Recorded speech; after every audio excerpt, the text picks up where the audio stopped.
Thought I was gonna be doing a music show, but I got so goddamn busy. So I am here to talk about Kendrick. I'm not gonna play any much music today. I'm not gonna play any really because I'm over here on my laptop. I'm not in my studio. But Kendrick swept the Grammys. Swept the Grammys.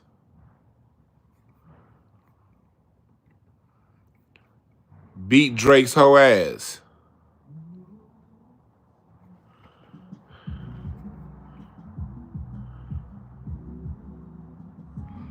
I didn't realize No Worries had this many streams. That's 40 million streams of that song. The West Coast is up right now. West Coast is up right now. Kendrick won a Grammy on a diss record. 5. And I want to start off by saying I'm not the biggest fan of the Grammys, as you guys know. Anybody who's been following me for any of the time, you know that I don't give a fuck about the Grammys because the Grammys generally award mediocrity. They generally award mediocrity at the Grammys, but this is one of the few times they got it right in a lot of areas. They got it right this time. They got it right this time. And the Grammys have been getting it a lot more right since post the pandemic because the Grammys were getting real out of hand in the 20 teens. The last 3 or 4 years, I've been seeing them more so, even music that I don't like, I'm like, okay, I can see why that won. I can hear it. Even though I don't like that song, but okay. They've been getting a lot better at it. Yeah.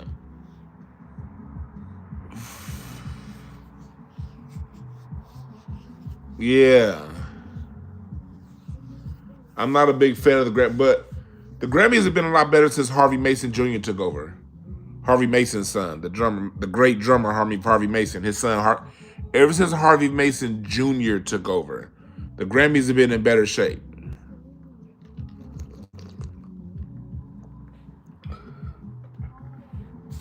But the Grammys are, for the most part, a DEI award show. I'll say that, CT. You're right. The Grammys are, for the most part, a DEI award. You know, it's basically a black person gotta climb a mountain. A black person not named Beyonce or the chosen few. They gotta climb. They gotta climb no mountain high enough, no valley low enough to get an award. So so I'm with you right there. The Grammys is, for the most part, music DEI awards. I'm with that. I'm not about to sit here and act like the Grammys are valuable. I'm not. So I want to start off by saying that I personally don't value the Grammys. Although, like my boy J Mo's won some. I'm glad to see Anderson .Paak won one this time. Hey Rashawn, stop. This nigga said, how the Afro beats do?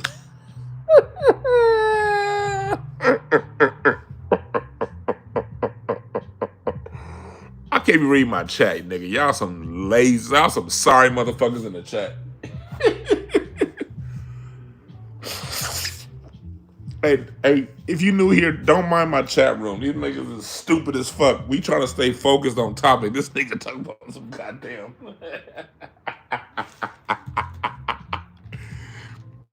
Oh, okay. Back to what I'm talking about. All right, hey, Rashawn. Hey, Rashawn, I'm going to have my moms put you on timeout. You distract me like that again.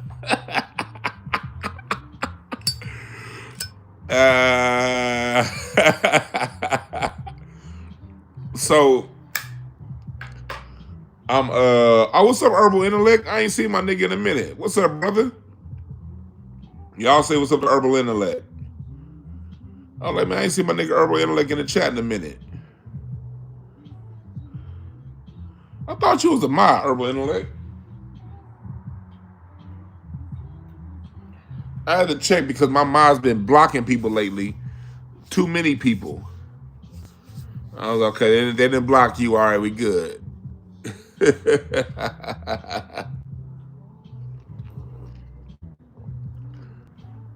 Miles, just time people off for 5 minutes. Don't be blocking them for good, all right? But yeah, y'all see what's up to Urban Intellect. That's a good dude right there. But yeah, I saw on I'm not even gonna act like I knew this. I saw on Thought Crimes channel, they talked about how the all the whole jean outfit. There's a tweet they put up.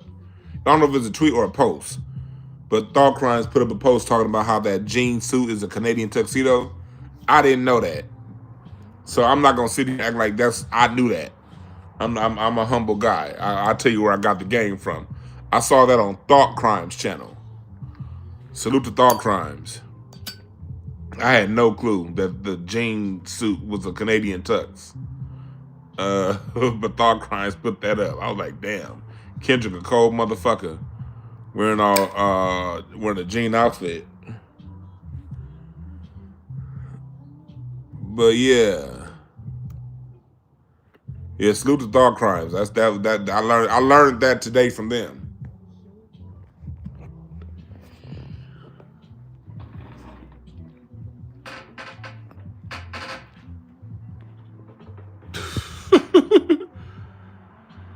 But salute.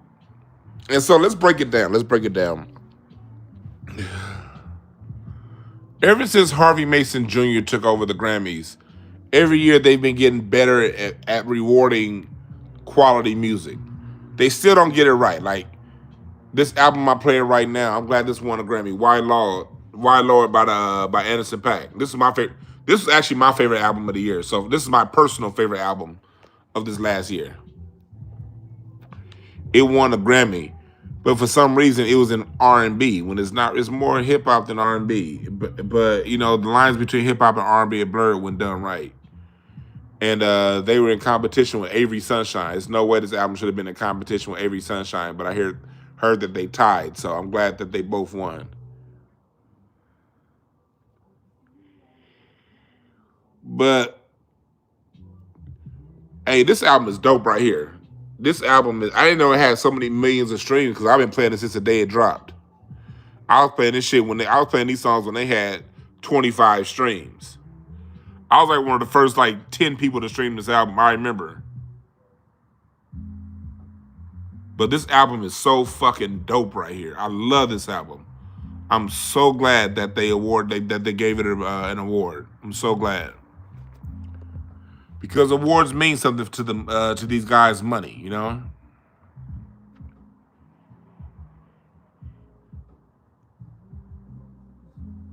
So salute to that. Salute. But with all I've been saying about how I personally appreciate that DSB. Appreciate that super chat. Shalom, brother warrior and family in the chat. Much love, brother.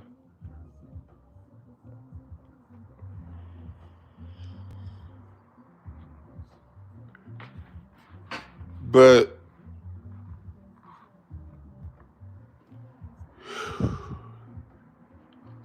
shows the diversity in the LA sound for Anderson .Paak and Kendrick to win Grammys with two completely different sounding rap albums.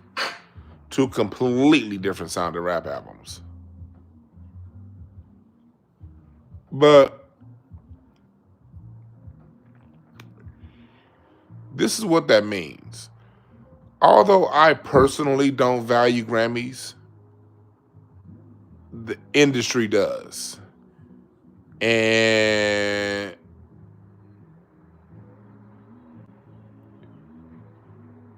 appreciate that, John ETA. The card reading about every city dealing with his own karma. Yeah, this is a karma year, man. This is a tough year. And Drake dealing with his karma. Although I don't value Grammys too much, the industry does. Let's take a look back at all them people last year when this beef first started. Cam, Mace, 50 Cent. Go up and down the list of all of these artists that had little shots to throw at Kendrick. Oh, he's taking too long. I don't know, man. Drake is this, Drake is that.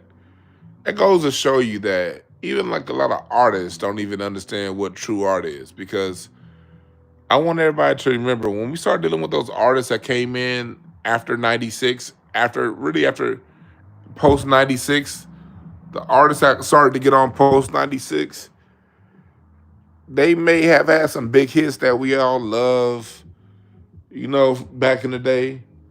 But most of those artists were crap.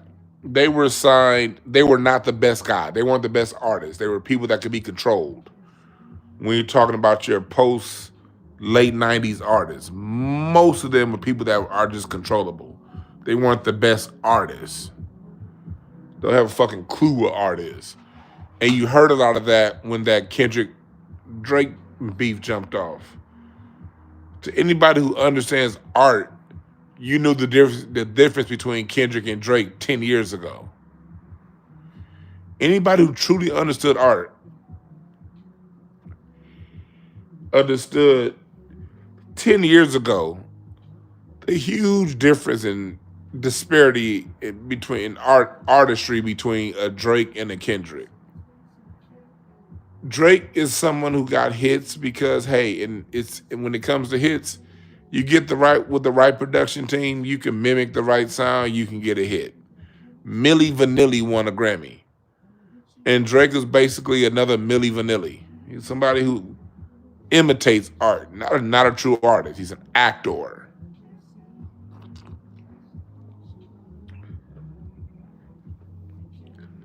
New York, a lot of y'all back Drake.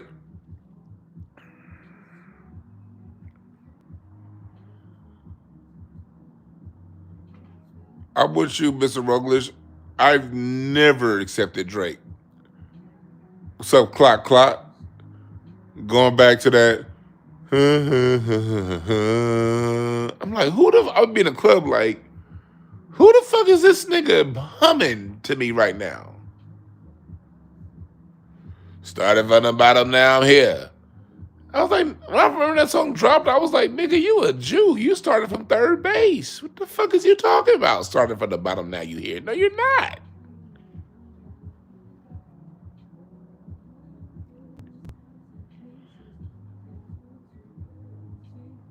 Like, the shit was trash from the moment it dropped. Like, Drake dropped. See, the reason why these knuckleheads can't get me is because on one hand, yeah, I'm a true Gemini. I'm a true music nerd. On the other hand, I'm a live nigga. And up until I got married, I was in the club 5-6 nights a week. I just stopped going to the club because I'm a married nigga and I don't give a fuck.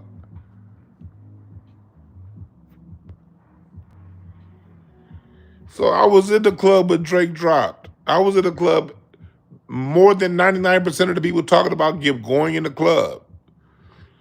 When Academics was still in his basement and was jacking off to lizard porn, I was in the club.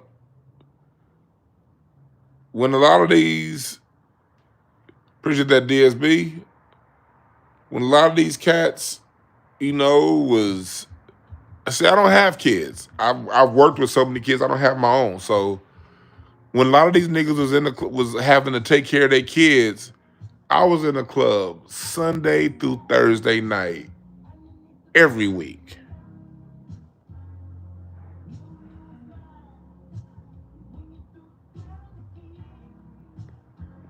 I stopped going to the club because I've been there, done that. I go sometimes. I do. I don't mind going to the club now, but I truly had a run, and my run was at its zenith at the time Drake got hot.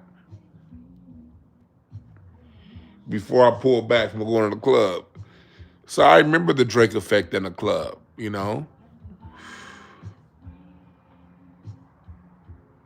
I remember the Drake effect live and in action.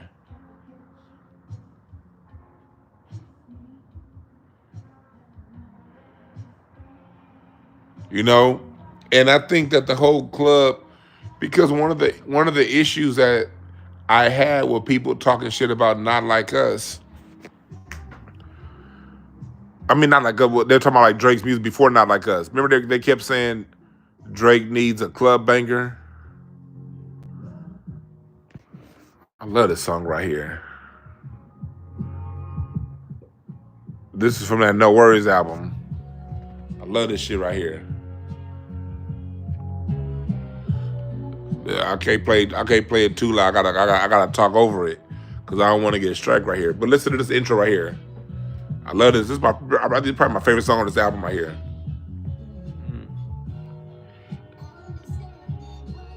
Oh, fall. I love this shit. I'm so glad Anderson .Paak won a Grammy for this. I love this shit right here.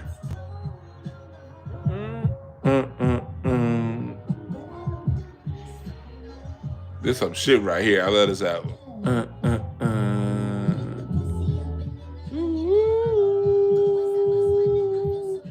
This is my shit. She used.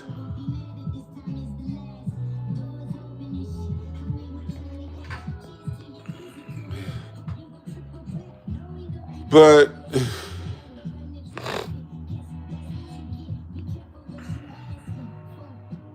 oh, now it's be streaming on Twitch? I didn't know that. I appreciate that, Human. Hey, Human, somebody get Yahweh an unfunny timeout. Just niggas you've been throwing them shots, boy, and been missing all them hoes too. Nigga, this motherfucker, your jokes is you shoot where you shooting, you pissing on your balls, homie. Yeah, get these people, the unfunny ones, out of here. That motherfucker nutting on his own nuts. But back to what I was saying.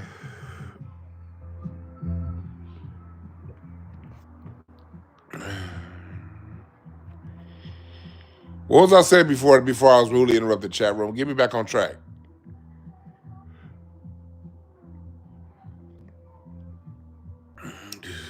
Said take a perk 30 and regroup.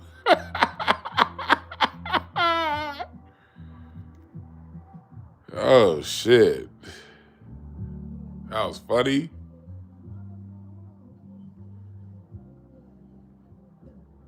Now don't talk about Kansas Owens. Kansas Owens was they was good. Kansas Owens was good. Don't time them out.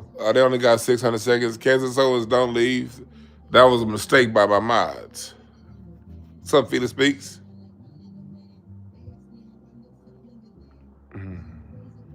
It's all good, studs. It's all good.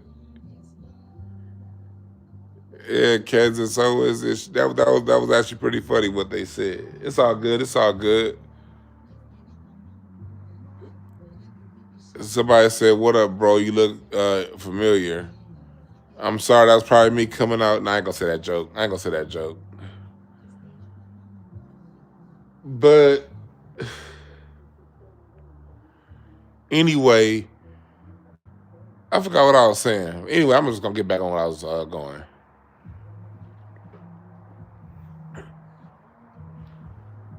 See the West Coast always take care of the OGs. This song Charlie Wilson's on with this one.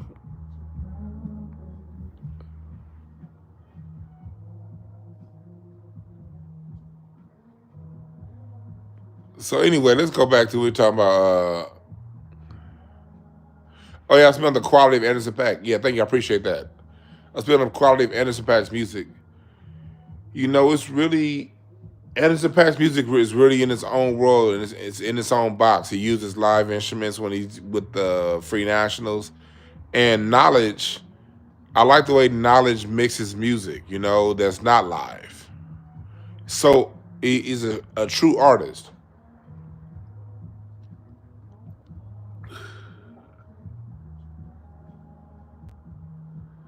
But going back to what I said earlier about how the industry values Grammys.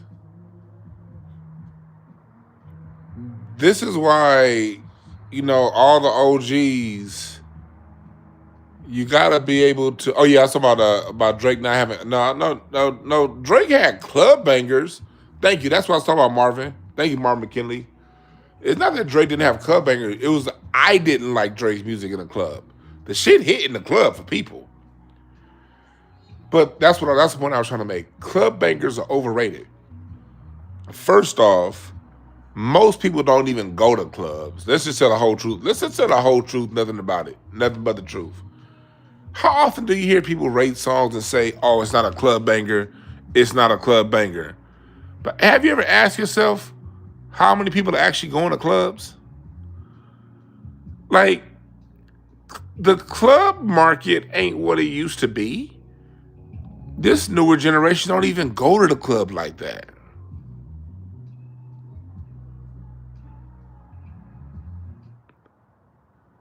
This generation don't even go to the club like that. The clubs, like millennials like me, we were the last generation that really gave a fuck about clubs. Millennials, the younger generation, they don't really give a fuck. They don't club like that.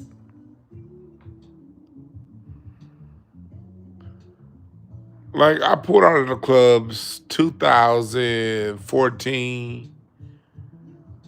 About 2014 is when I stopped going to clubs regularly. So it's been a little over. I still go to clubs now. Like, I go to clubs. Like, I still have access to clubs, but now I'm usually at live music spots. Live music is where I'm at now. But like nightclubs, I don't. Every now and again, I'll go. But for those who do, if you pay attention, the club bangers started to become a thing in the early 2000s. Before the early 2000s,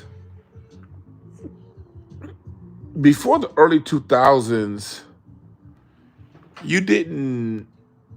A club song was just a good song that was at a club tempo.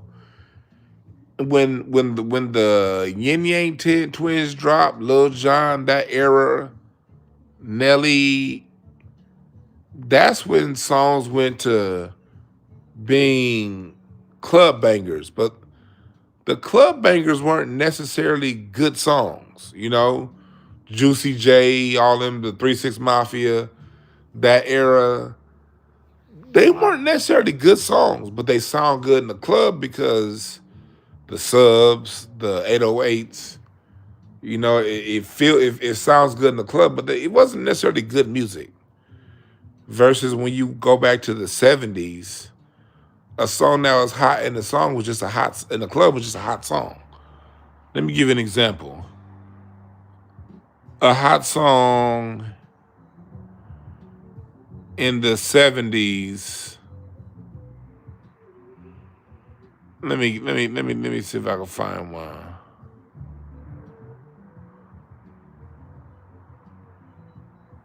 Let me see.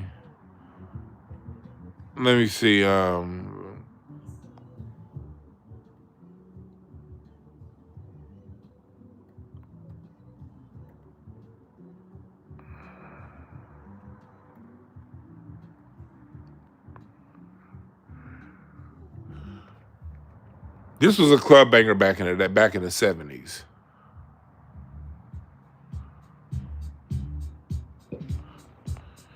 Ecstasy by Barry White. This is still a great fucking song. But it's at that tempo that makes you want to dance. It has that tempo. If I were to count this out of my head, 1, 2, 3. 1, 2, 3, 4. 1, 2, 3. This sounds like it's close to about 110, 115 beats a minute.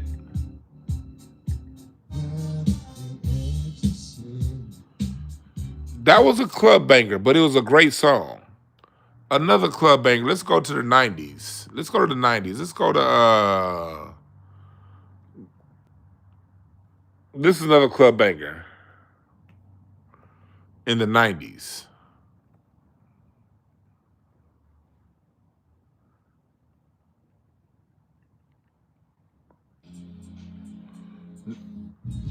This is a club banger. You see how this is a good song? But it's some shit that niggas was dancing to back in the day.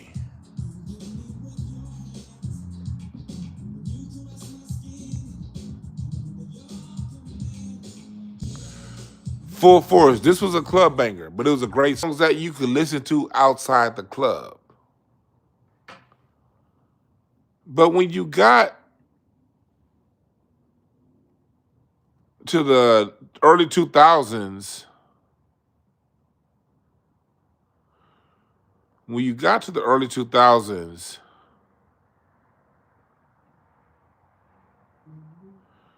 nobody was playing this shit outside the club. This was some hot shit in a club.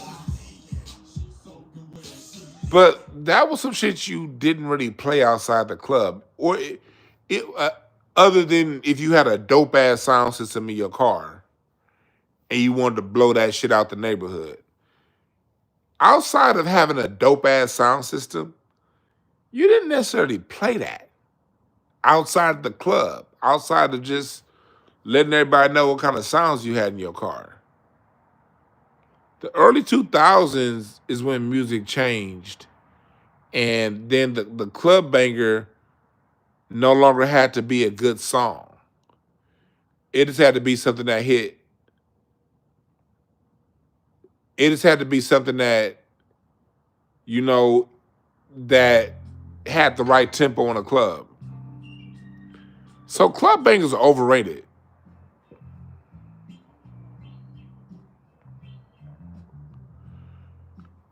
Club bangers are overrated. Club bangers are some shit that can get played in the club, and people for the most part don't go to clubs that much anymore. They just don't.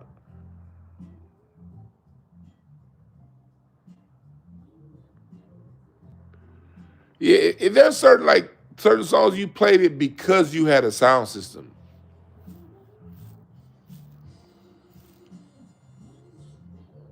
But if you was at the club, that was the shit. But it wasn't necessarily something that you just listened to. Sit back in the car or sit back in the house. No one was sitting back in their house cooking food and playing Get Low. That just, no. No one was sitting around making macaroni and cheese playing Get Low. No. It all changed in the early 2000s to the point where now, you know, people always want to say, well, Kendrick didn't have a song that bang in a club. I was like, that whole time I was like, so? Second, when it came to club bangers, it's like, is that where we're judging our music?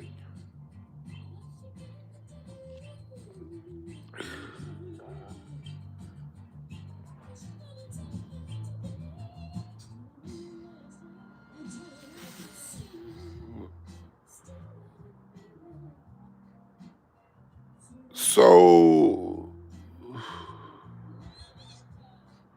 somebody said, why they play mariachi music and hip hop in LA County? I don't know what the hell you talking about playing mariachi music. Do you understand that Kendrick just won 5 Grammys?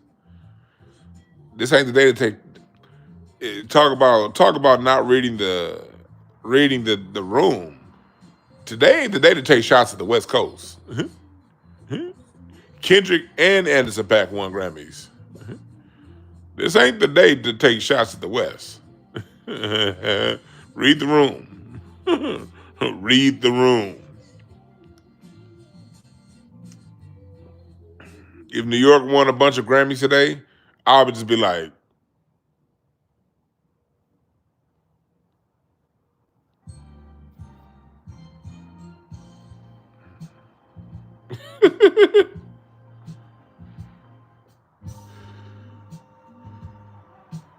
But anyway, so that was an unfair bar to reach to Kendrick to say he don't have a club banger. Kendrick was done. Kendrick beat Drake by 616 in LA. It was over. Really euphoria. Them superpowers been neutralized. But I thought Meet the Grams was the most diabolical song ever written. Meet the Grams by Kendrick was just evil. That song was just evil. That was ungodly levels of evil. That song Meet the Grams.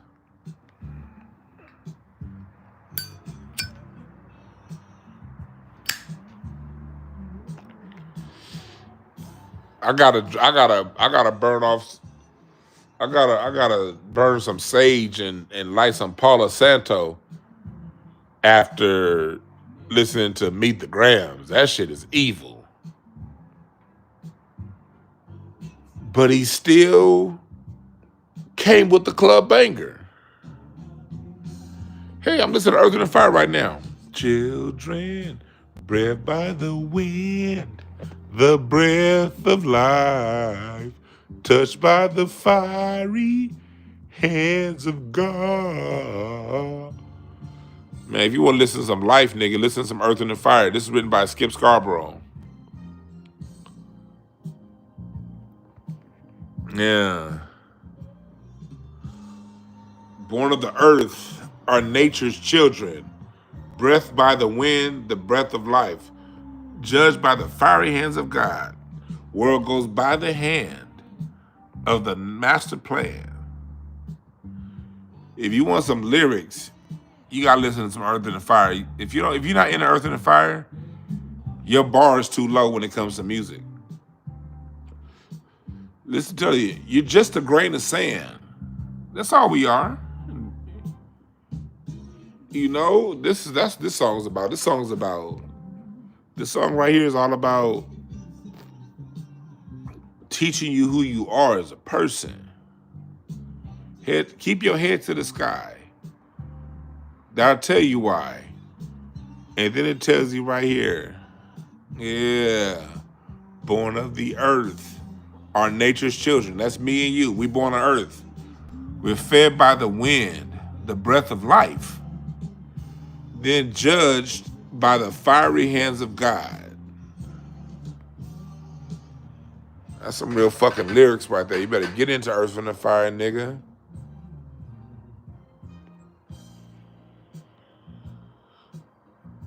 Hell yeah, I'm going to see Earth, Wind and Fire at the Hollywood Bowl this summer. Fuck that.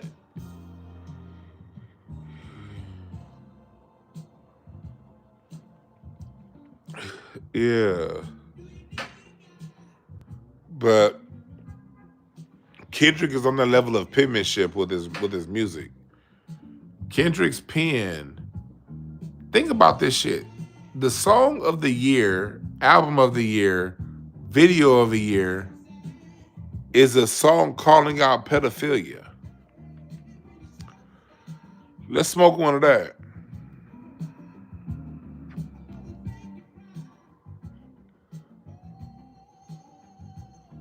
That's right, Brina West.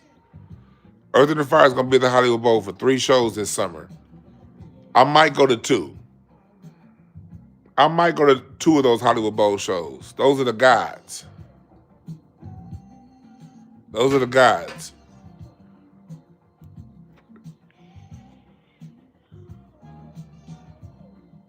But I'm definitely going to go one. I might go twice.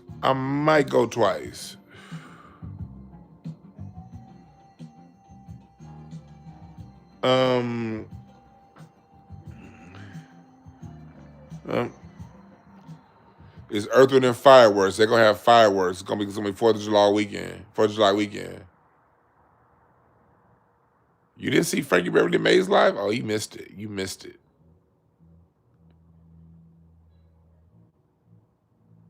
But think about this. Kendrick wrote a song dissing pedophilia and creepy ass people. And in that song, They Not Like Us, it wasn't just about pedophiles. That was really a song. That was a very black song. They Not Like Us was a very black song. The real they is all you people that voted for the award. We as black Americans, we different. The they is anybody that's not us. The album, the song of the year in 2024 was really celebrating blackness. Think about that. In Black History Month, the song saying they are not like us, one of the blackest songs ever written, won Song of the Year. That's never happened before. Kendrick won a Grammy, multiple Grammys. Look at what he did. First, he made the song very divisive, a very divisive song, a very line in the sand. I stand over here, you stand over there. No, they did not co-opt they. We got to stop giving them folks that much credit. We own that. Black people just stand in it. We as black people got to get used to standing in our shit.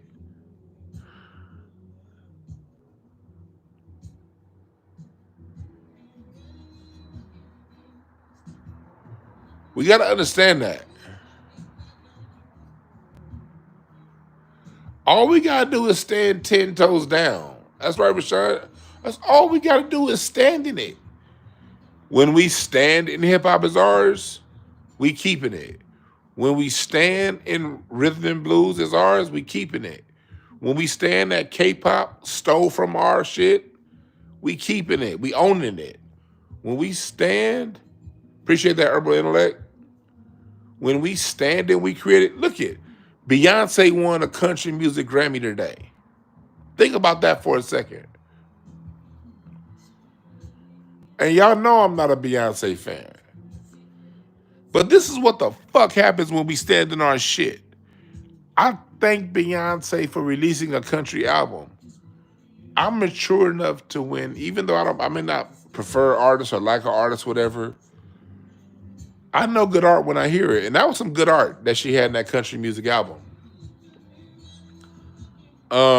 Texas Hold'em, the way they produced that, the way the background singers were flaking the song with, whoo, I love the way that song was colored and designed by the production. Texas Hold'em was colored beautifully.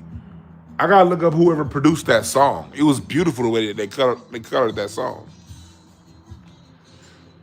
Black people, all the fuck we have to do is stand in it. What's up, Dr. Dandruff? Y'all say what's up to my man, Dr. Dandruff. Dr. Dandruff. That's the Mexican homie. People like Dr. Dandruff is the reason why I'm not a hardliner. Like, I respect everybody who is a hardliner, but I can work with anybody. I can fuck with anybody as long as they understand, as long as they cool. Y'all say what's up to Dr. Dandruff. I like that motherfucker right there. That's a cool cat. That's a Latino homie. And I understand people. And also, like I said, y'all cats that are down south, to the left or to the right. My wife is right here on my arm. And people who met me in person, they've all seen my wife. But my wife ain't with this internet shit. She don't fuck with the internet. The wife likes to mind her own business and stay off the internet. We've never, me and my wife became Facebook friends when Facebook first started in 2004. When it was only available to college students, we were Facebook friends. Do you know that we've never had an argument over no fucking Facebook? And I saw all kind of crazy shit on Facebook. Especially 2010 DWANNB on Facebook. Oh my God. Fucking crazy. But speaking like music, like my wife used to get invites from Nicole Richie for her dad Lionel to take them up to Never Neverland Ranch because Michael Jackson wanted her there. Isha never comes to Neverland. Like Michael Jackson would ask my wife's dad, like, "Hey, is Isha gonna come to Neverland?" Like my wife is unimpressed by all this shit. Nothing impresses my wife. Like you gotta understand this. Like when she was 5 and 6 years old, like her dad, like Babyface was like her dad's mentee. Like Babyface used to come by for mentorship when she was a kid.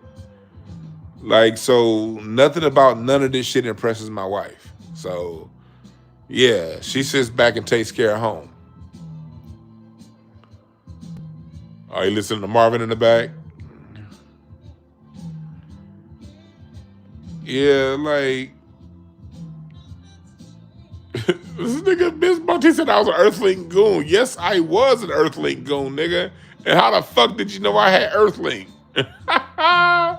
When I was, hey Biz Marty, when I was on Yahoo Chat 98, nigga, on my Earthling dial-up internet,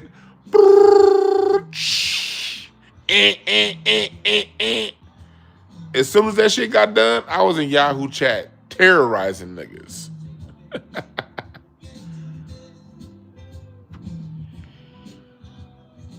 Yeah, like,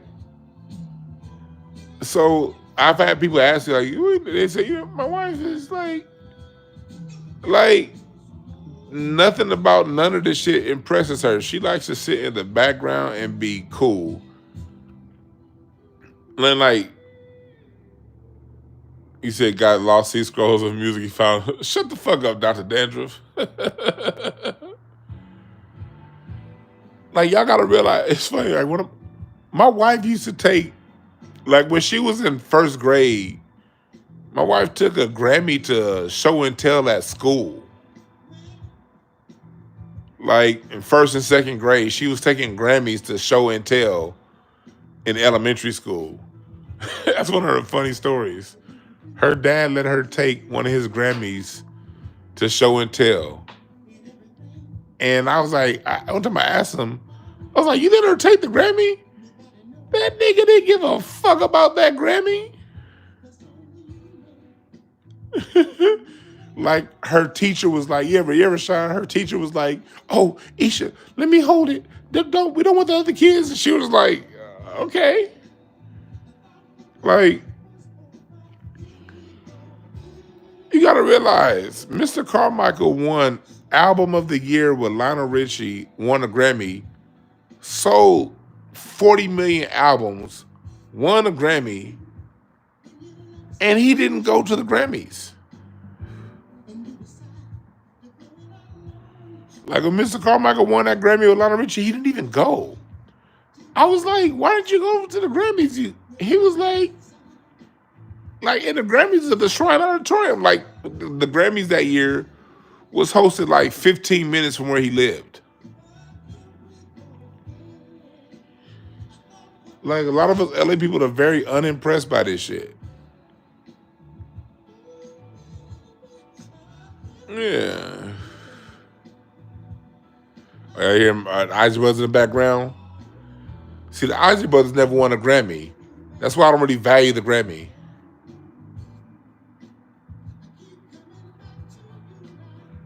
Yeah, Dr. Dancer, yeah, get that music tree.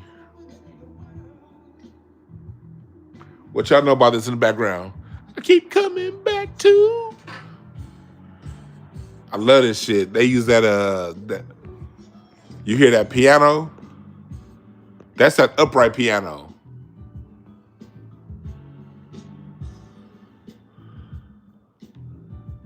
Y'all hear that piano? That's one of these.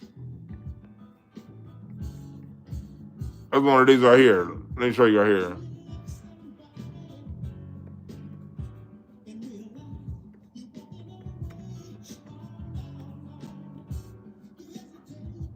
That's one of these right here.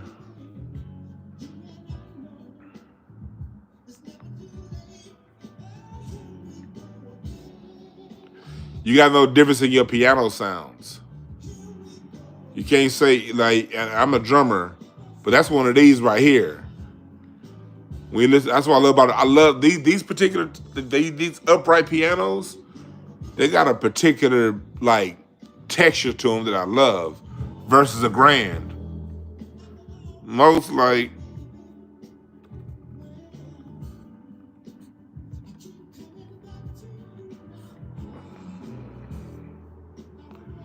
these grand pianos are what you usually hear. You usually hear these. Most of the time, you're hearing one of these in the studio. But on this song right here, you're hearing that upright. It has a certain texture to it. I love it. CT said the Baptist piano. You niggas are stupid in the chat room. What's up, Eddie Floyd? Y'all say what's up to Eddie C. Floyd. That's my boy right there. That's my guy. I ain't seen Eddie C. Floyd in a minute. That's a good dude right there.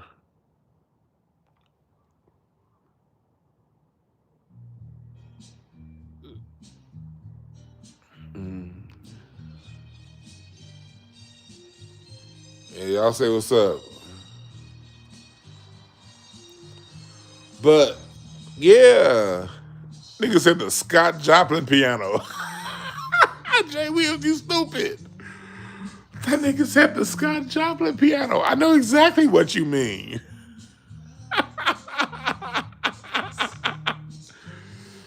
That nigga said this. That nigga went back 120 years for that joke. See, I appreciate that kind of funny. That nigga didn't say the most obvious thing. That nigga went back 125 years for that level of funny. Y'all niggas are stupid.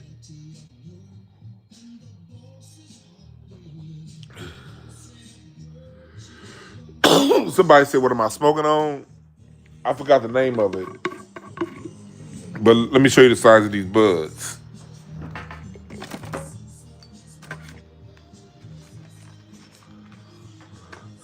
Smoking on one of these trees right here. Smoking on one of these trees. You see that? One of these trees, please. That's what I'm smoking on right now, nigga.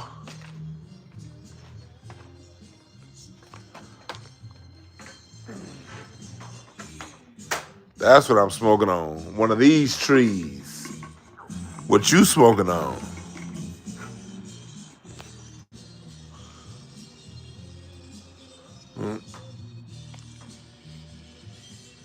Yeah. I ain't seen Sour Diesel in years, Fila speaks.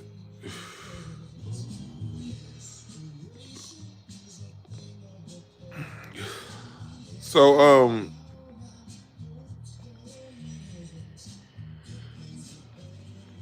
that nigga said pork chop meat. That's funny.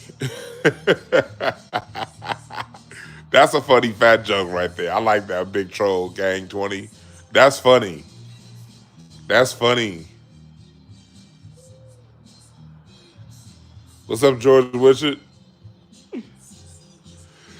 That was funny. I ain't had green crack probably in 10 years.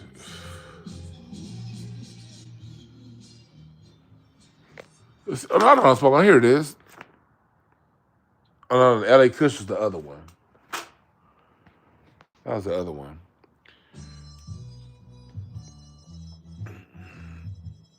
Yeah. I love this song right here. This is a song written by Smokey Robinson. Let me go back to talking about Kendrick and once after this song right here, right? Listen to this song by the Marvelettes. Every day brings change. This is written by Smokey Robinson. Certain things we arrange. And this whole world seems like a new place. This is the Marvelettes right here. I love this song.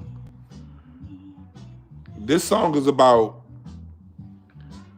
This song called Hunter Gets Captured by the Game. It's sung by the Marvelettes, written by Smokey Robinson. The song is about when you start off pursuing a woman and you get deep into it, but at some point you slip up. Now your feelings is all into it, you know, and now she chasing you. You like, okay, what do I do? You know, it's like I start out chasing you, now you chasing me. This is one of I love this shit right here. This is the Smokey Robinson lyrics. Anytime the hunter gets captured by the game, and then listen to the music behind it.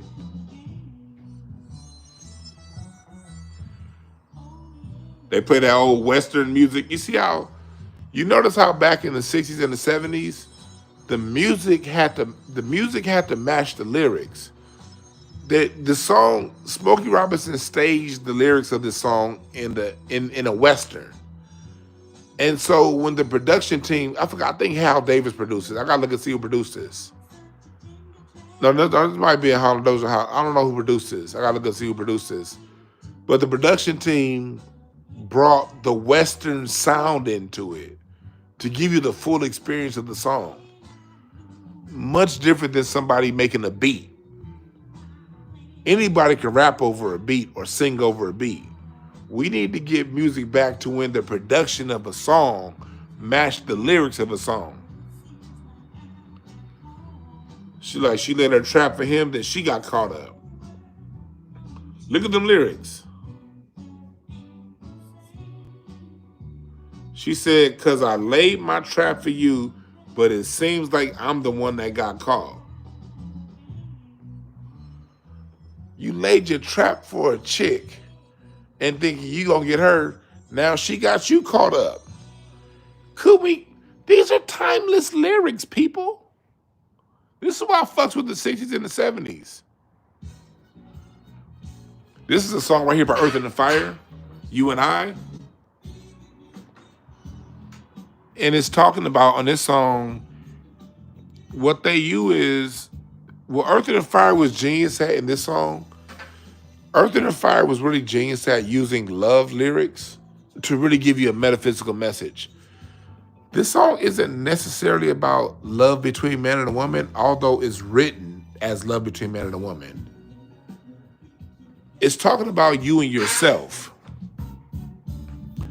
This song is talking about you've known who you are your whole time. Yesterday's gone forever. You and I living together. It's talking about you and yourself.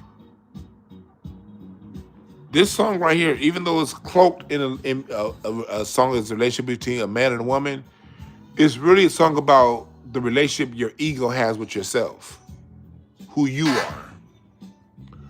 Trusting every word just to listen. This is my favorite part here. Be a master of your dream.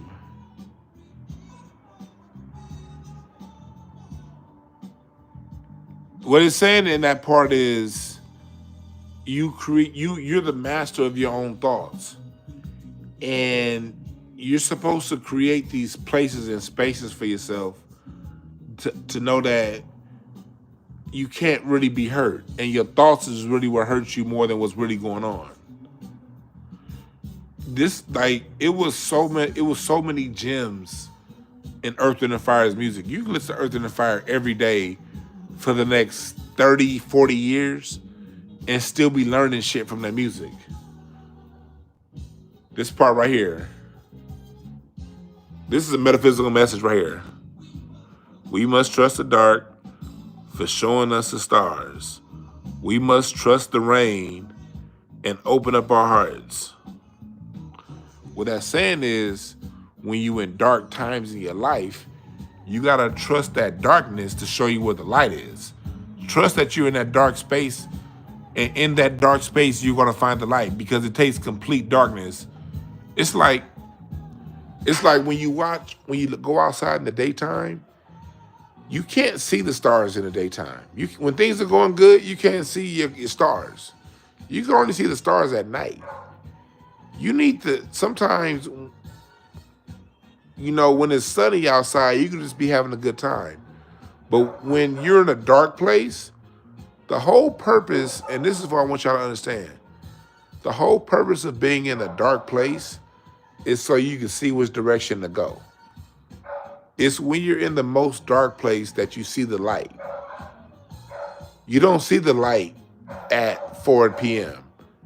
You don't see the light at 7 p.m. But you see that light at midnight, nigga. You see that light at 4 a.m., nigga. And so that song is talking about trusting the darkness, trusting why you're in the dark is so you can see the light. And then when it says we must trust the rain and open up our hearts, meaning if you feel like you need to cry, cry, nigga.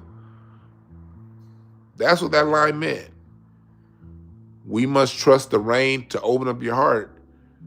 Don't ever be so hard that you can't go off in a corner and cry when you feel like that's what you need to do.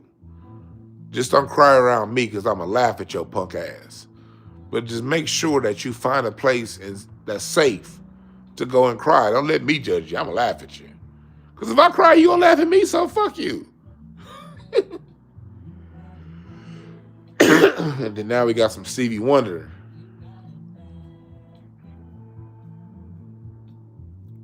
You got to listen to these words. That was a song called You and I by Earth, and Fire. I was playing Keep Your Head to the Sky earlier. Like, if you want to understand Bobby Hemmett, just listen to Earth, and Fire. I'm going to give you 3 artists to listen to. If you want to, 4. If you want to understand Bobby Hemmett, listen to Stevie Wonder, listen to Parliament Funkadelic, listen to Earth, and Fire, and listen to Michael Jackson. There's Bobby Hemmett right there. Phil Valentine. You could either listen to an 8-hour Phil Valentine lecture, or you can listen to Another Part of Me by Michael Jackson. You can listen to an 8-hour Bobby Hemmett lecture, or you can listen to Good Thought, Bad Thoughts by Parliament Funkadelic.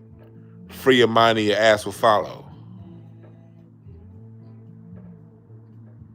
Hell yeah, Harold Melvin and the Blue Notes. That song Bad Luck. Man, Harold Melvin and the Blue Notes had a song called Be For Real. Since Dr. Dandruff brought up Harold Melvin and the Blue Notes, y'all hear the song right here? I love this song by Stevie. I gotta listen to this melody first before I switch songs. I love this song right here.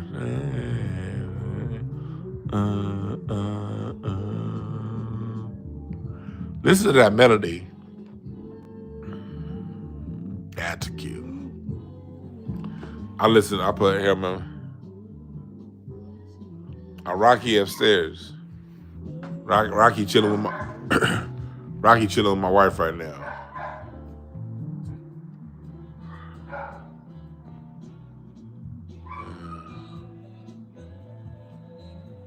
Yeah, like it's so much spirituality in that music. Yeah, Mario Mason, Phil, lectures do be too long. You ever hear the song by Harold Melvin and the Blue Notes?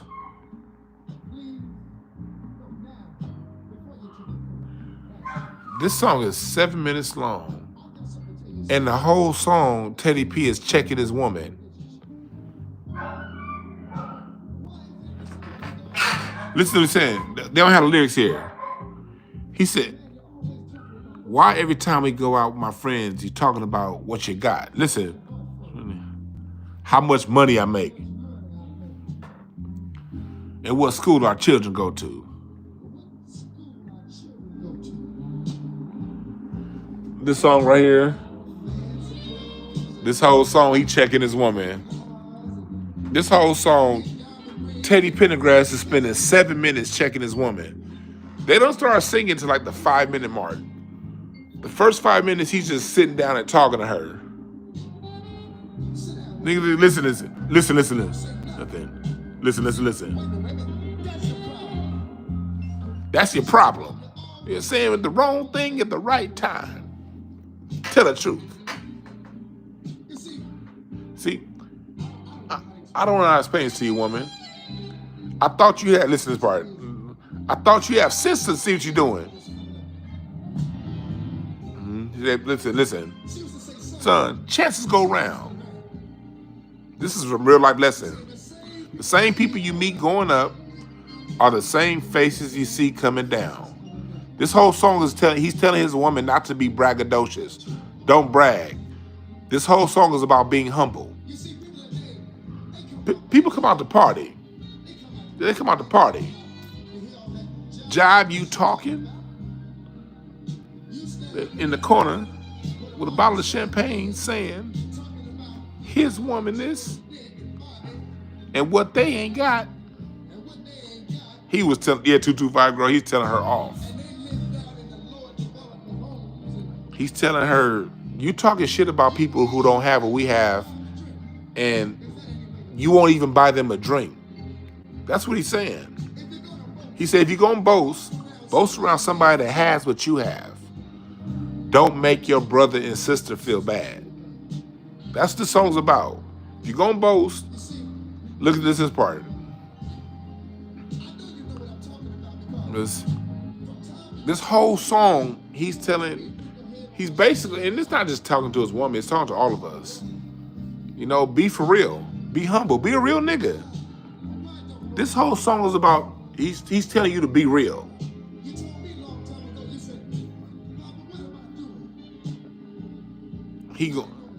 I want y'all to look up this song, Be For Real.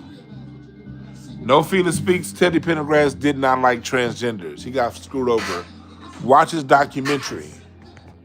He didn't know that was a tranny he was getting head from. That man from Philadelphia, he was out here in LA, man. He wasn't ready for that. If you go and watch Teddy Pendergrass's documentary, they speak to the trans person that he got caught with. And they said, no, he didn't know. He said we was in a car. The tranny, he was getting head from a tranny while he was driving. And that's how he got paralyzed. He didn't know that was a tranny. He never knew. The tranny said that he had no way of knowing because it was a dark club. He was a woman, dressed as a woman, and he basically was getting head in the car while he was driving. He didn't know. Again, he's from Philadelphia. He was out here in LA on Melrose.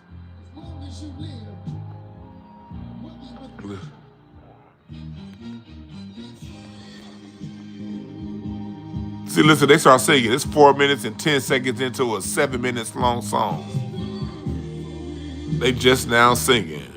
Be for real. But yeah, we gotta understand that we can't repeat that. Understand this. Watch Teddy Pendergrass's documentary. Do you know that the Philadelphia Police Department was targeting Teddy Pendergrass? They were very jealous of his success in Philadelphia. Do you know that they cut his brake lines? And he ended up hiring like a private investigator to find if he found out that it was the Philadelphia PD that was targeting him. That's why he had to leave Philly. Watch his documentary. I don't know where it's at now. I saw it when it first came out about 10 years ago. It's a great documentary. Teddy P did not know. They had to kill off his archetype, the alpha male. So you got to understand something happened in the early 80s. Teddy Pendergrass represented the alpha black male, the archetype that they wanted to kill off. And when Teddy Pendergrass, they put that misnomer out there about him that he liked trannies, they replaced Teddy Pendergrass with a guy who really was gay, Luther Vandross. And I love Luther. Luther's one of my all-time favorites. But Luther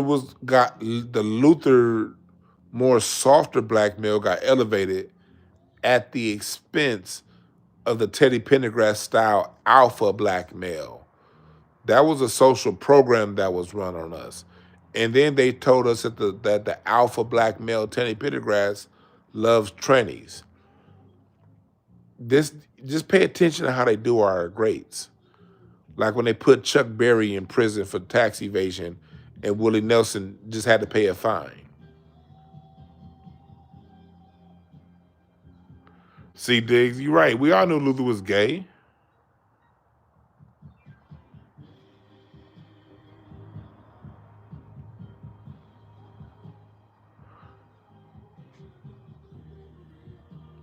Y'all want to know how I get like a lot of my music history? Because yes, I do read. I read a lot, but I can make it easier for you. I'm not one to hold knowledge. I want everyone. I want all of us to know and understand. And I'm not insecure about it because I know some people hate listening to me, and there are people out there. I watch your channels. They just, I know you're listening to me because all of a sudden you're saying what I was saying about the drums and about, you know, bebop and hip hop and don't want to give me credit. I don't care because I'm so far. I don't care. All this information belongs to God. It don't belong to me. If you really want to get down to the nitty gritty, just watch documentaries.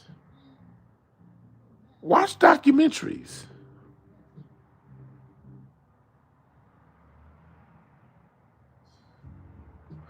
It's another Harold Melvin and Blue Note song I love. You know how to make me feel real good with Sharon Page. Oh my God, this song is beautiful. This song is beautiful right here. You know how to make me feel real good. I love this song right here. I love the melody. But just, back to what I was saying, you don't have to even read books. Just watch documentaries. Like, watch documentaries, especially from the 80s and the 80s, from the 90s and the 2000s. I think the 90s and the 2000s were the best years for documentaries. Were the 90s till about 2015. And newer documentaries, there's some that are good, but like when it comes to hip hop, post 2015 documentaries, they try to give Latinos and Jamaicans too much credit. But pre 2015 hip hop documentaries are the best. But just documentaries in general. That's how you really get a lot of information. You don't have to read a whole lot. Just watch documentaries. Watch documentaries. Watch. Listen to them say it themselves. Because if you know anything about research, when you're doing your research, primary sources are the best research. And most of us are never going to meet these people. So if you can watch their documentary and listen to what they say, that's how you get the information.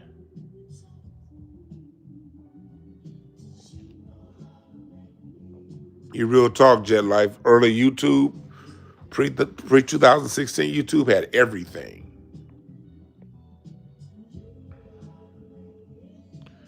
Yeah, Brenda West has dropped the best documentary ever on jazz is Ken Burton's 10-part series on PBS. Go to Amazon Prime, pay the extra $3.99 a month for the PBS, and watch them PBS documentaries, man. Chuck Berry got a dope documentary that his fans watching. Listen to the Bee Gees documentary. Listen to the white artists. Watch the white artist You know how I know all music is black? I'm gonna give you the secret.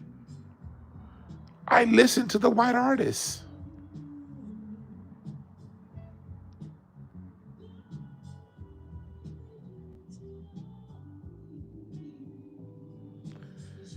Music, the artists don't care. The artists generally, if they have personal white supremacist point of views, like we know Ozzy Osbourne do by some of the shit that he says, but you listen to Ozzy Osbourne talk, he's going to tell you Chuck Berry. Watch the Bee Gees documentary. They tell you, we were trying to sound like the Stylistics. Watch that Yacht Rock documentary that's out right now on Showtime Max. They tell you we were trying to sound like the black guys. They tell you. That's how I know our music is black. The original artists tell you. Elton John tells you.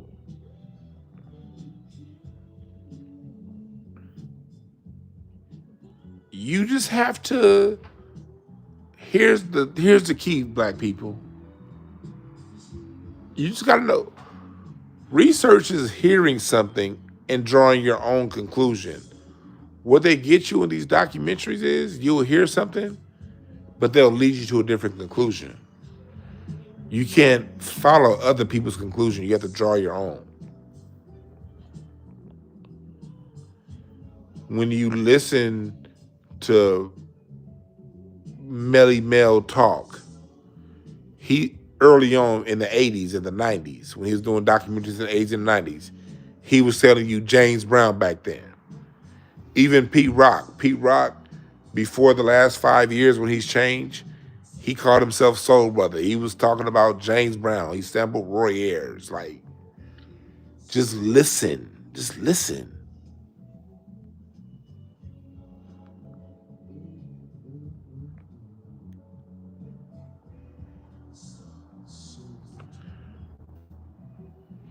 Just listen. And I backed what I learned in documentaries up with scholarship. But please understand that the books that I read, the scholarship that I get, that's secondary to just listening to the fucking artist. Just listen to them. All roads lead back to black people. Watch a documentary on reggae. Considine and Bob Marley going to lead you back to black American artists. Simple. Every time. Watch a Tito Puente documentary. He's going to tell you his favorite drummer was Max Roach. All roads lead back to black artists. Listen to listen to Van Halen on guitar. He's going to lead you back to Hendrix and Muddy Waters. So will Prince. So will Santana. Santana's going to lead you back to Muddy Waters. They're all going to lead you back to a black artist. I promise. Just watch their documentaries.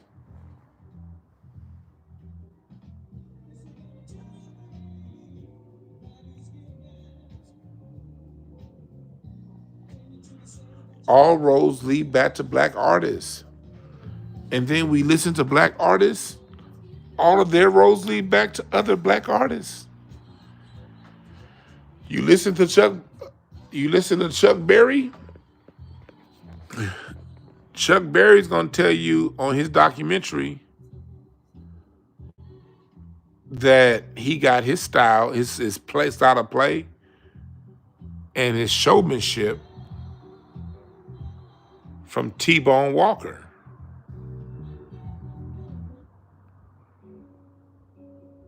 This guy right here.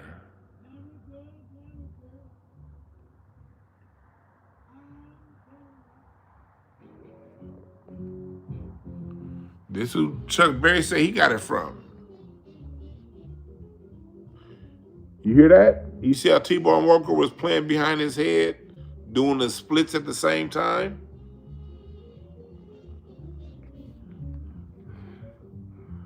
And of course, he also got it from Sister Rosetta Tharpe.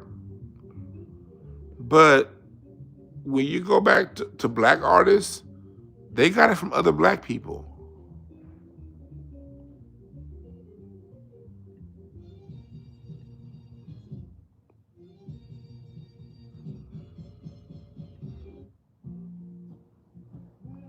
Yeah, I watched the Stax Record documentary.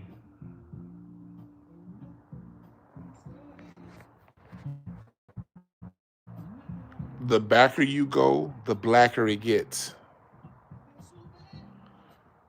But back to Kendrick. Kendrick just swept the Grammys with a regional sound. that was divisive, drawing a clear line between us and them. Think about that for a second. Kendrick just swept the Grammys with a regional sound. So that goes back to all you artists. Be real. Don't try to go pop. Kendrick didn't try to go pop. He went straight LA. Anderson .Paak went straight LA. And y'all know how, even though we got some good people here in this chat, it's not about you. Y'all know how people feel about the West, especially out of New York. We all see how people feel about the West. People just don't fuck with the West, and it's cool. Hell, I'll be in my chat room. Half the shit you niggas say about the West, I'd be like, what the fuck is you talking about? But Kendrick's sweep isn't about the West. It's about originality. If you from Memphis, be Memphis, nigga. Don't try to sound like Atlanta. I'm tired of Memphis trying to, nigga, if you from fucking Dallas, nigga, sound like Dallas. If you from Norfolk, Virginia, sound like fucking Norfolk, Virginia. Chicago, Detroit, whatever your sound is, nigga, sound like that. Fuck all that trying to cross over and be pop. Fuck pop. Fuck pop. Nigga, crack off your region. That's what Kendrick just gave everybody, every artist around the planet to do. Is to crack off your region. Because look at what just happened with Drake. When Drake needed a retort, Drake didn't have a region to fall back on.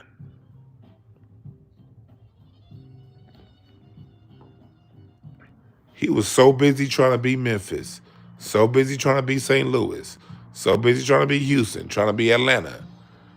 When he came up against the real deal, Drake didn't have a region to fall back on. Because he never was that. You got to be your region and be proud to be your region. And if somebody's not from your region, you have to have enough security within yourself to not be intimidated by somebody else being their region. Rashawn said he didn't have a country. Be your region.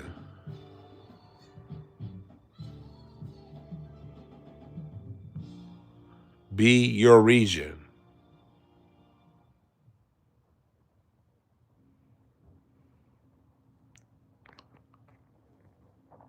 Don't be like Jay-Z trying to sample this shit right here. What y'all know about Jay-Z sampling this shit?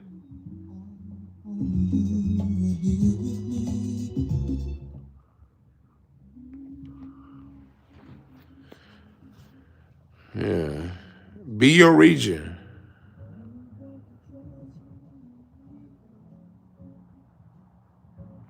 That nigga said, I already didn't have a Commonwealth. Ha ha ha.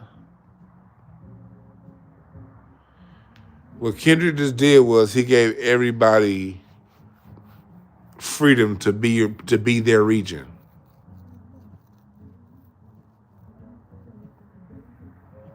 Create from your region. Create from what's in your soil. Don't try to reach for a pop sound.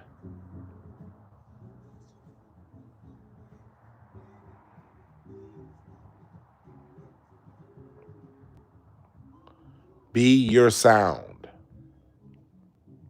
It's the only way you're going to survive, because AI is taking over pop. I don't care. I can tell you right now, in 2030, AI is going to run pop. AI is kind of already running. It's been running pop, actually. You know, the auto-tune. AI is going to have pop. Pop isn't for you. Your best bet is to be authentically you. Bet on yourself. Bet on your region. Bet on your sound. Because you hold the keys to your sound. If Drake can sell 1 billion streams using imitating and acting someone else's sound. What happens when a region decides to stick its heels in the ground and be its own sound? Somebody's going to rise to the top and get a good share of that. Because if Drake can get 1 billion streams on other people's sounds, imagine how many streams people could have gotten being that sound instead of producing it for Drake.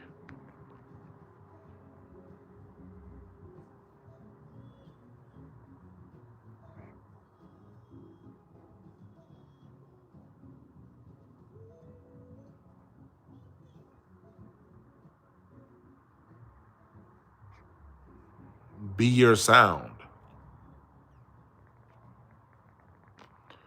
And listen to what Geo Magic says and learn a fucking instrument or hire some musicians. Right.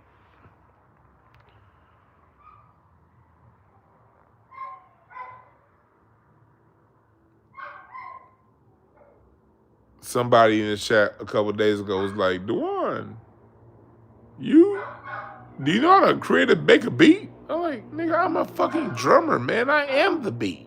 The fuck is you talking about make a beat? No, I don't know how to make a beat. I'm a fucking drummer. Yes. From scratch.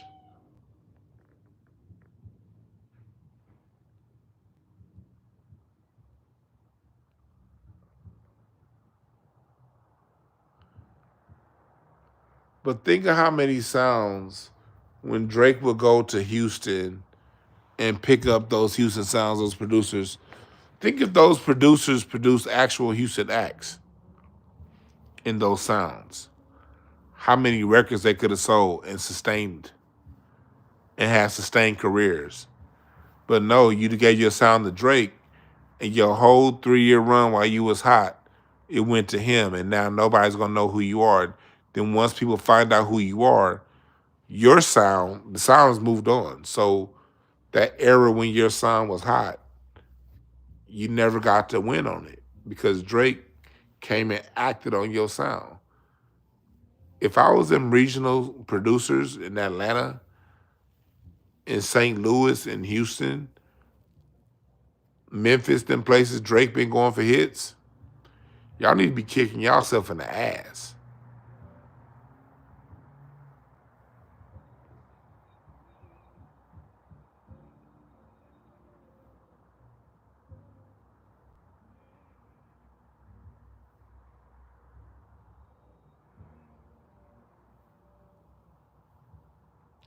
It's all good, Magic Don Juan.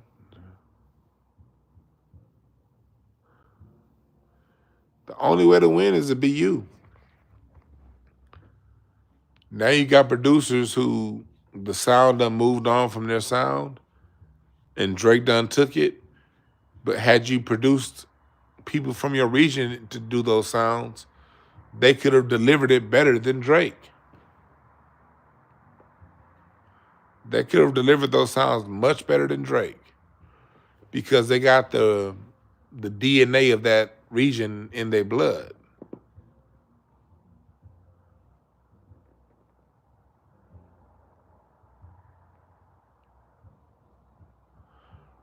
Nah, that motherfucker said they goddamn handsome. Nah, ain't no nigga unsubscribe. Goddamn it, I ain't with that unless that's a woman talking. I don't play that bullshit.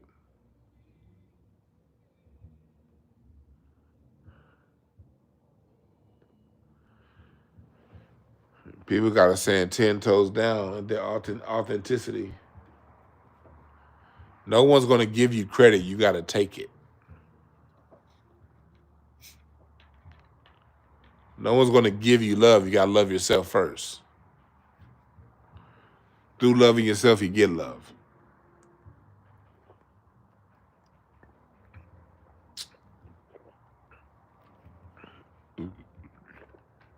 If you want what you said validated, you have to validate it yourself. You have to validate. Kendrick validated his own voice, and he validated his reason, his region. Kendrick said, "Yeah, I see a lot of you niggas just hate the West." And what did he do when after he said a lot of you niggas hate the West? He went more West. Whacked Out Murals is gonna win some Grammys next year.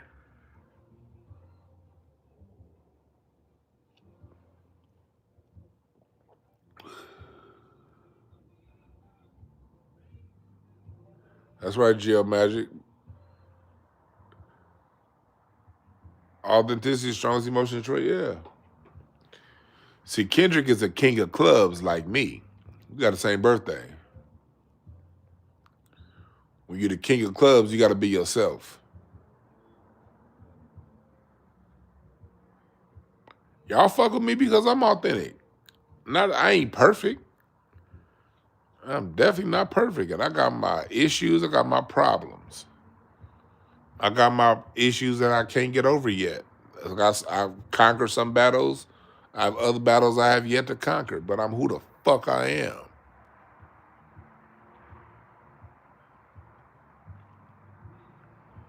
Anybody who's ever met me in person, you'll see I'm the same person I am on here. You got to be authentic, man.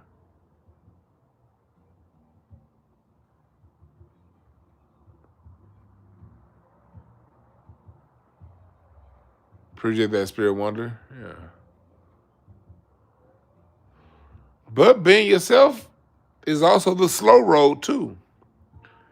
Kendrick and Drake came out around the same time. Drake got off a lot faster and a lot hotter.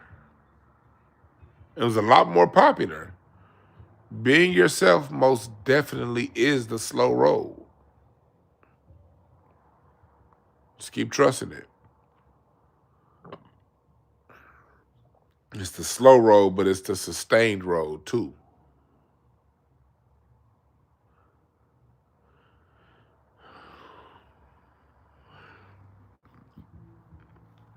I'll be back with y'all tomorrow though. I'm about to get the fuck up out of here.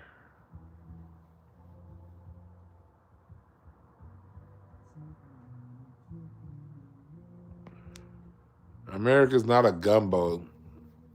America's a salad. It's not a gumbo. And America's very regional. Don't kid yourself. Every music is regional. The blues is regional. Mississippi Delta is different than from Memphis blues. Memphis blues different from Kansas City blues. Kansas City blues different from Chicago blues. Chicago blues different from Detroit and New York and Atlanta blues. Same thing with country western. You got your Carolina country, you got your Tennessee country, you got your Texas country. All different sounds. Music is a sonic interpretation of the vibrations from where your motherfucking feet sit. You got LA rhythm and blues, you got Philadelphia rhythm and blues, you got Detroit rhythm and blues. When Motown left Detroit, same company, same artist, completely different sounds. Go and listen to 1967 Motown and listen to 1973 Motown. Different worlds.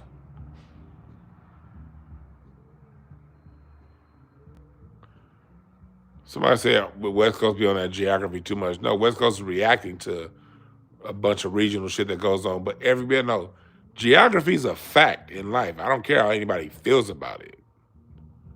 Geography is a fact.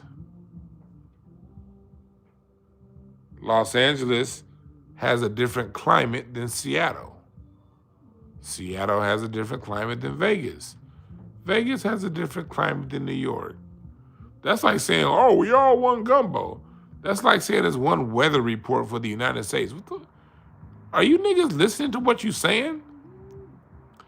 That's like saying we in the United States. The whole country is 73 degrees. No. New York is snowing. Florida's sunny. Seattle's raining. Texas is dry. What are we talking about here?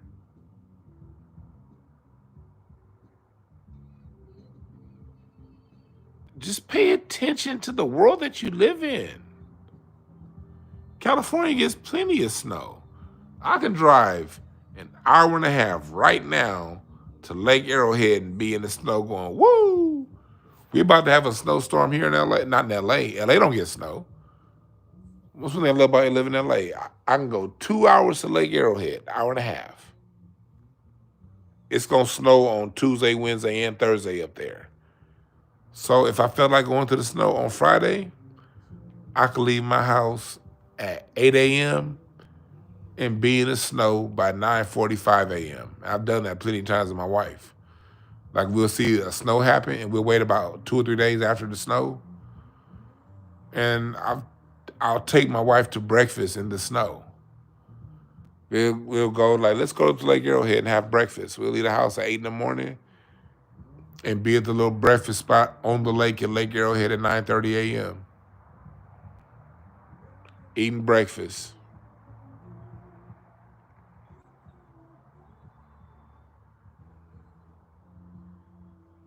Oh, yeah, I love this picture. Appreciate that. It's cold right now in LA.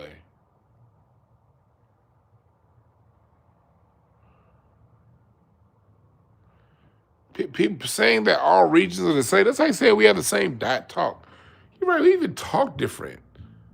You got Dallas has its own slang and talk, which is different from Houston, which is different from New Orleans. New Orleans and Shreveport are completely different, same state. You almost can't compare Shreveport to New Orleans. Musically, you can't compare it on how they talk. Like their slang is different. Niggas even look different between Shreveport and New Orleans. In Houston, they call it ranking. In LA, we call it clowning. You know, in LA, we'll call somebody a sissy. In New York, in Chicago, they'll call them zesty.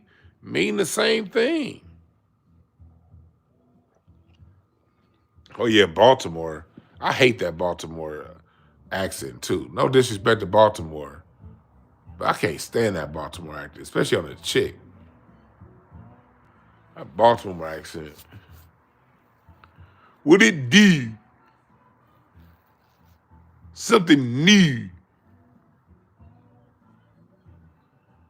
Baltimore and DC got different music. Appreciate that, Rafi. Donated 10 membership. Much appreciated.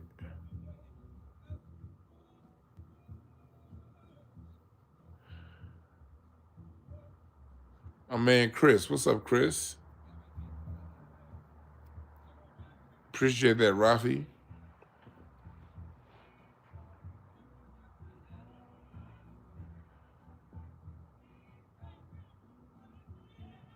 So if different regions have different slang, different words for the same thing, it stands to reason that their music's gonna be different, right?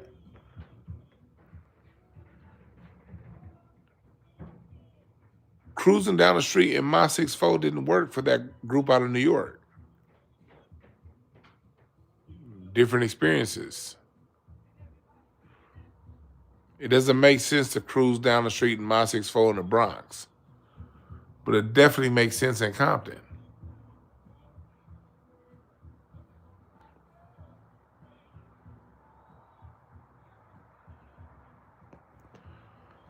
The texture of music, how music, the boom bap is popular in New York City because in the Brooklyn and the Bronx, and y'all got them tall ass buildings, it's loud, it's subways. So the boom bap is what's needed to cut through that environment in New York City. In LA, it's open, it's palm trees, it's sunshine, you're not on public transportation, you're in your car. So the music is less boom bap and more arranged, more horns, more strings, it's more open. Because the environment's open.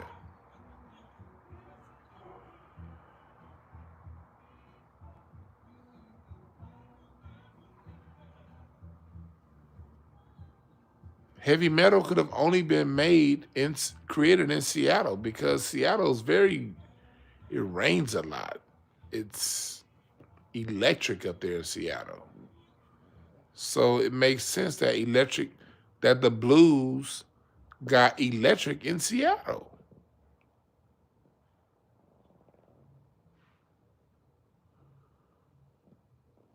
Like in LA, in New York hip hop parties are park parties, social gatherings in parks, because the environment of New York allows for that. In LA, if 20 niggas are gathered at a park, the police are gonna fucking shoot that shit up. Unless you have a permit, you can't have a gathering at a party in LA. But you can put that sound system in your car. So what's a New York park jam thing? We can't do park jams in LA. The LAPD won't let that happen. The environment won't allow it. But the environment does allow those same sound systems to go in the cars.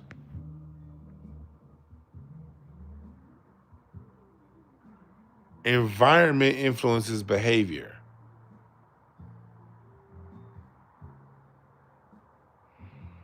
And what needs to happen is people just have to have love and respect.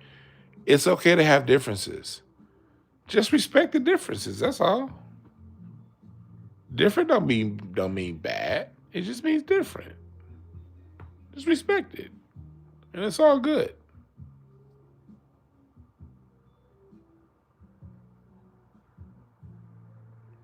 Yeah, Caleb, your mama told me I look like Suge Knight.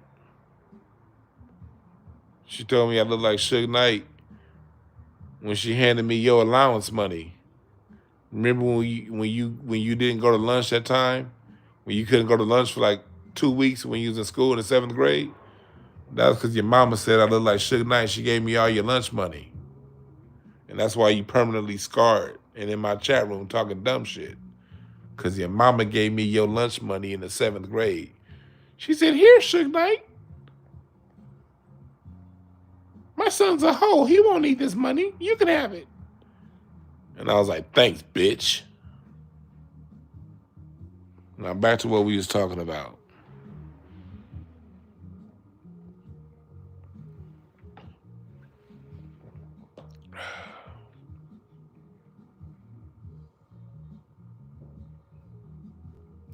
It's okay to be different. Just respect different. It's okay to be different. Just respect people's differences. That's all. I respect why New York hip hop is different than LA hip hop. But since the New Yorkers that speak, I'm not talking about y'all. I'm talking about your rappers and shit that speak and bloggers. They tend not to respect our differences. So I come out and I talk my real shit.